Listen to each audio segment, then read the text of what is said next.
Pasta রান্না করার জন্য পাতিলে পানি বসিয়ে দিয়েছি। পানিটা উতলিয়ে গেলে আমি পাস্তা দিয়ে দিচ্ছি আর দিয়ে দিব সয়াবিন তেল আর স্বাদমতো একটু লবণ।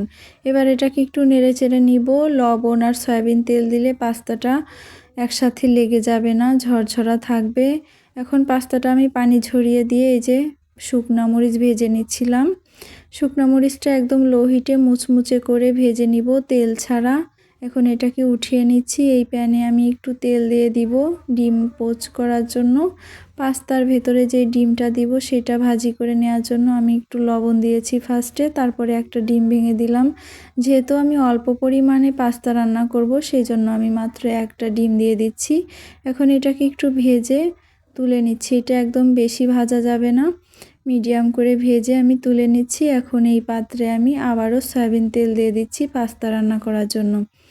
ফার্স্টে আমি দিয়ে দিব রসুন কুচি। রসুনগুলো একদম মিহি কুচি করে নিয়েছি। এটাকে একটু তেলে ভেজে নিব সুন্দর করে। এটার খুব সুন্দর একটা স্মেল আসছিল রসুন ভাজির। তারপরে দিয়ে দিলাম পেঁয়াজ কুচি আর মরিচ, কাঁচা মরিচ কুচি। এবার সব কিছু সুন্দর করে ভেজে নিব। আজকে রান্না করব চিকেন পাস্তা। পাস্তা কে কে খেতে ভালোবাসেন? আমি ছোট থেকেই পাস্তা খেতে খুবই পছন্দ করি। এখন দিয়ে দিলাম একটা পাকা টমেটো কুচি করে। এটাকে একটু নেড়েচেড়ে নিয়ে দিয়ে দিব এটার উপরে একটু লবণ।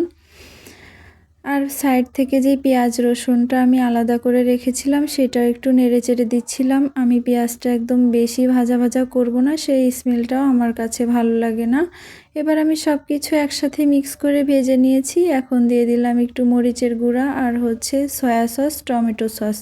এটা যে যার পরিমাণ মতো দিতে পারে, আমি আমার পরিমাণ মতো দিয়ে দিয়েছি। আর দিয়ে দিলাম মুরগির মাংস।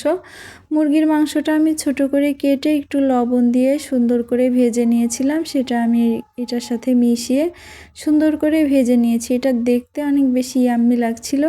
এখন দিয়ে দিচ্ছি চিলি ফ্লেক্স। তারপরে সব কিছু সুন্দর করে মিশিয়ে নিয়েছি। এখন দিয়ে দিলাম পানি ঝরিয়ে রাখা পাস্তা আর ভেজে রাখা ডিম। এখন সব কিছু সুন্দর করে মিশিয়ে নিব। এটা অনেক বেশি কালারফুল লাগছিল। আপনারা যারা পাস্তা খেতে পছন্দ করেন না, আমার এই পদ্ধতিতে যদি পাস্তা রান্না করেন, যে না খায় সেও এটা চেটেপুটে খেয়ে নেবে। এখন দিয়ে দিলাম চাট মশলা। এই চাট মশলাটা দেওয়ার কারণে পাস্তাটার স্বাদ আরও দ্বিগুণ বেড়ে যাবে। এই তো পাস্তাটা আমি সার্ভ করে নিয়েছি। অনেক বেশি সুন্দর হয়েছে, দেখুন দেখতেই এত সুন্দর লাগছে আর খেতে তো মাশাআল্লাহ অসাধারণ হয়েছিল। আপনারা যারা যারা পাস্তা খেতে পছন্দ করেন আমার এই রেসিপি ট্রাই করে দেখবেন। সবাই ভালো থাকবেন। আসসালামু আলাইকুম।